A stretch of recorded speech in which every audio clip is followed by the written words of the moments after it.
Hello everyone, welcome to Redmen TV player ratings time. Dear God, dear God. Alisson Becker,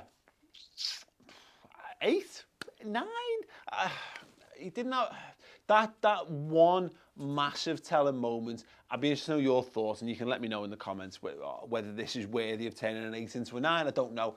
That was the big chance of the game. Jesse Lingard gets played through by Lukaku, and he gets a massive hand on it, and injures Lingard in the process as well. Brilliant, absolutely brilliant. I've seen that happen. I've seen that transpire so many times, and that was a goal. I was watching it unfold. I was like, there we go, round and in, massive, absolutely incredible, and that's what your big players do. And I think ultimately he's bailed us out there. You know, if we think we're disappointed with a draw now, imagine how disappointed we'd have been with a 1-0 defeat.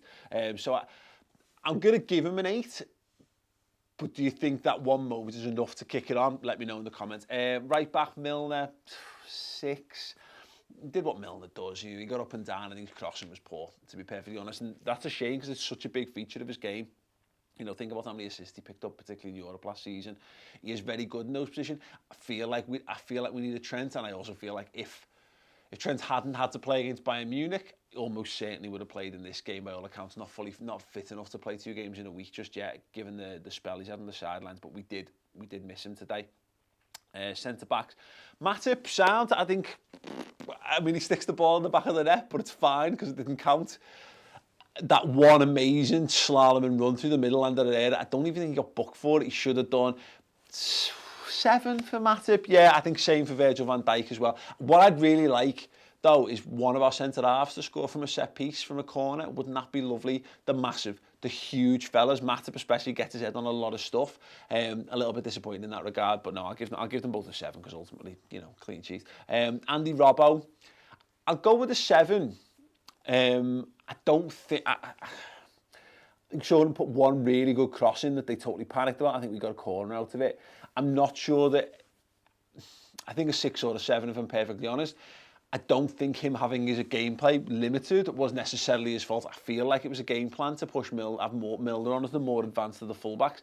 And actually, in hindsight, I think we maybe would have played a bit better if we'd done it the other way around. I don't know, but I wonder whether that's a deliberate ploy to stop Milner having to do the defensive work. If you have to push Milner up just to make Man United think twice about those things. But yeah, it would be unfair for me to mark Robbo down. I think too much. So yeah, I'll give him a 7. Maybe I'm being harsh on Milner as a result. I really don't know. Midfield then, Fabinho, I think the midfield 3, to be perfectly honest. 6 Fabinho, 6 Milner, 6 Henderson. I don't think any of them truly got a grip on the game the way we wanted to. There's a fine line between being composed and lacking bravery, and I think all of our midfield probably erred a little bit too much on the lacking bravery side of things, if I'm honest. And some of that is losing Roberto Firmino. I think when you've got Firmino there, you can trust the vertical pass a little bit more. And a lot of the time, you know, we were pinging it to Salah, and it wasn't sticking. I think Luke Shaw very much had Mohamed Salah sus today. So yeah, disappointing from all 3 of the midfield, if I'm honest. Centre forward, I'm not going to give Roberto Firmino a rating because he wasn't on the pitch long enough really to have a tangible impact, but I will rate Sturridge. I thought it was a 4 or a 5 for Daniel Sturridge. I mean, look, he's the only guy who has a half-decent go on goal. He might as well have not been on the pitch. I don't really know what he brought to Liverpool today. I said when he came on, I feel like he does a little bit of what the Firmino job is he plays that 9.5. These days he doesn't play on the shoulder. He does come deep. He does look to like try and pick passes and stuff, but just not quick enough in what he does. And he hasn't got electric pace anymore, but you don't need, I'm not talking about him sprinting over 20, 30 yards, just quickness in thought, quickness in movements. And I don't feel like that was... Yeah, it didn't look right. It didn't look like we knew how to get the best out of us, whether we didn't trust him enough, again, to ping those balls to him and let him bring men into play, whether he was just not taking up the right positions. I'd have to watch it back, but he disappointed me. And we had some chat in the studio whether you just take him off, keep Salah on the pitch, put him centre forward and take Daniel Sturridge off, even though you brought him on as a sub, but we obviously not chose to make that decision. I think it was a poor decision to bring him on, and it was probably just as poor a decision not to take him off again. Mane... 6. I think probably the best of our front 3, and yet really didn't do a great deal. Salah 5. probably one of his worst performances, completely nullified really. A couple of moments where he just looks to make things happen, and again, decision making, holding up the ball. I think credit has to go to Luke Shaw because I think he defended him really well, but that's not, this is a Liverpool channel. I don't have to sit here and praise their players. For me, I have to blame our players for not being better. So yeah, Paul from Mohamed Salah. Shaqiri 5 when he comes on, does absolutely frig all. He's got to be that link man between the front and the midfield, and just drifting deeper and deeper, trying to make things happen. And maybe that's just indicative of how we were playing. He's looking to pick up pockets of space, and ultimately when they're, sitting in there, the space is more towards our goal than theirs. But I didn't enjoy him. Once again, it's another poor performance off the bench. He was our most positive impact sub for the start of the season.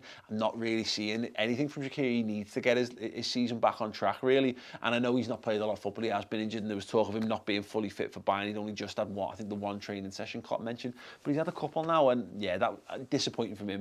Divock Origi, whatever, give him a 6 just because I still love him for the Merseyside derby goal. But that's largely it. That was it, right? That was us in terms of substitutions. Yeah, that was it. Disappointing all round. And I think if I had to rate the manager, I think Klopp got it wrong today. I'd give Jürgen a 5 out of 10 for today. The Sturridge decision to bring Sturridge on, I think, was the wrong call. I'd have rather gone with a bit more pace. Maybe trusted Salah in the number 9. Brought on Shaqiri earlier, or brought on Keita earlier, or even Origi. I don't know. Yeah, not great. And then after then, just in terms of what we did, it's hard to know without watching it back whether it's brilliant play for Man United, organised, disciplined play for Man United, or whether it's Liverpool fucking it up. Inevitably, because Liverpool are the team that I watch in the game, I'm going to put that squarely at Liverpool's doors. But I said this after Bayern Munich. It's a fantastic world to be in when you've just drawn against Bayern Munich. You had the clean sheet against Bayern Munich, and you've just drawn against Man United at Old Trafford, and we're top of the league, and we're disappointed. I take that all day long, right? But yeah, that's not going to appease some people. Want us to get this league done, and I want to be one of those people. I would much prefer Liverpool to have the league sewn up with 5 games to go, rather than having to go to the wire, because who needs that stress in their lives? But feels like that's how it's going to go this season, really, doesn't it? If not, it'll probably be all over by presumably Wednesday. But yeah, drop a like on the video. Let us know your player ratings in the comments below. If you wildly disagree, give me some thoughts and some reasons on why you disagree. Other than that, I shall see you on the Final Word show tonight on the redmentv.com. 45 minutes talking about that. If you need that, it's there. See you all soon. Ta-ra.